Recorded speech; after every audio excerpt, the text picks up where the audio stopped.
Welcome. તો વિડીયોમાં પહેલો જ સવાલ કે કેવો રહ્યો પ્રથમ દિવસ. એવા મિત્રોને ખાસ રિક્વેસ્ટ છે કે જે મિત્રોએ આજે ગ્રાઉન્ડનો અનુભવ કર્યો એમાં ગ્રાઉન્ડમાં જે કંઈ પણ તમને અનુભવો થયા એ અનુભવ તમે જો કોમેન્ટ સ્વરૂપે કહેશો તો હવે પછી જે મિત્રોને ફિઝિકલ છે એને કામ આવી શકે એમ છે. તો કેટલીક બાબતો કે જે તમે અનુભવ્યું હોય, કેટલા વાગે ત્યાં તમને હાજર કરે છે, કેટલો સમય લે છે, કેટલું ગ્રાઉન્ડ કેટલા સમયમાં પૂરું થાય છે, ત્યાંના જે કંઈ પણ એક્સપિરિયન્સ છે એવા એક્સપિરિયન્સ કહેજો કોમેન્ટ દ્વારા કે જે બીજા મિત્રો તૈયારી કરે હવે પછી જે ગ્રાઉન્ડમાં જવાના છે એને કામ આવે.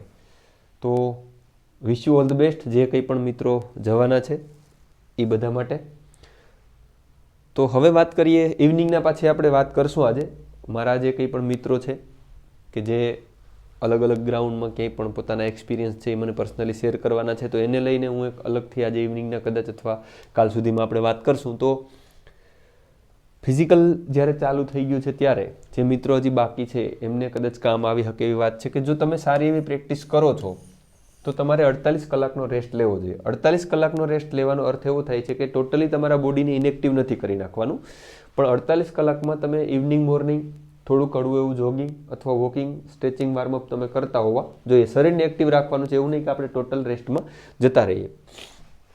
પણ જો તમારી સારી પ્રેક્ટિસ નથી અને તમે પ્રેક્ટિસ તમારે થોડાક સમયથી તમે શરૂ કરી અથવા તમે પ્રેક્ટિસથી સેટિસ્ફાઈ નથી અને અંત સુધી તમારે લડવાનું છે તો તમારે આ કિસ્સામાં 24 કલાકનો રેસ્ટ લેવો જોઈએ. 24 કલાક પહેલાં હાર્ડ પ્રેક્ટિસને બંધ કરી દેવી જોઈએ, આવી સલાહ છે. કેમ કે બોડી છે એ ફિઝિકલના દિવસે ફિઝિકલી મતલબ કે તમારે જે દોડવાનું છે, મેઇન તમારી દોડ છે, મેઇન રેસ છે, એ દિવસ તમારું બોડી છે એ એકદમ ફ્રેશ હોવું જોઈએ.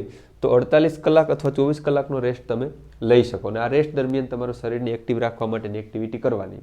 ખાસ બીજી એડવાઇસ છે કે જે દિવસે તમારું ફિઝિકલ છે એના આગલી રાતે મુસાફરી કરી અને ફિઝિકલમાં ના જવું. મારી દ્રષ્ટિએ આ એક ભૂલ ભરેલો નિર્ણય છે. તમારું જે દિવસે ફિઝિકલ છે એની આગળ તમારો 24 કલાક છે એ એકદમ આરામદાયક હોવા જોઈએ. તો કહેવાનો મતલબ એવો છે કે આગલી રાતે જ ત્યાં જતું રહેવું જોઈએ. એટલીસ્ટ દિવસે તો આપણે પહોંચી જ જઈએ.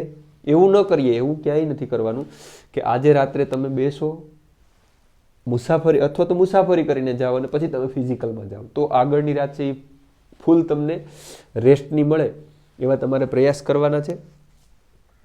જ્યાં તમે રહો છો ત્યાં આગલી રાત્રિએ કોઈ પણ રીતે સમયને બગાડો નહીં.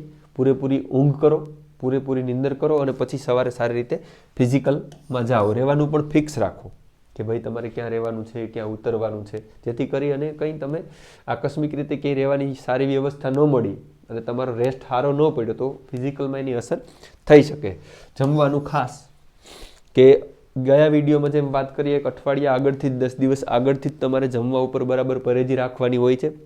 તો ફિઝિકલના આગલા દિવસે અને આગલી રાતે તો ખાસ એવો કોઈ નવો ફૂડ ન ખાઓ અથવા એવું કોઈ એવી ફૂડ ન ખાઓ કે જેની અસર તમારે બીજા દિવસે રનિંગમાં પડી શકે, તમને કંઈ ખરાબ અનુભવવું પડે જમવાને કારણે. તો જમવાનું એકદમ સાત્વિક અને વ્યવસ્થિત આરોગ્યપ્રદ જ જમવાનું અને ખાસ તો માપમાં જમવાનું. બહાર ગયા હોય તો એવું જીતી ઓતડી નહીં લેવાનું, ઢાંચી નહીં લેવાનું.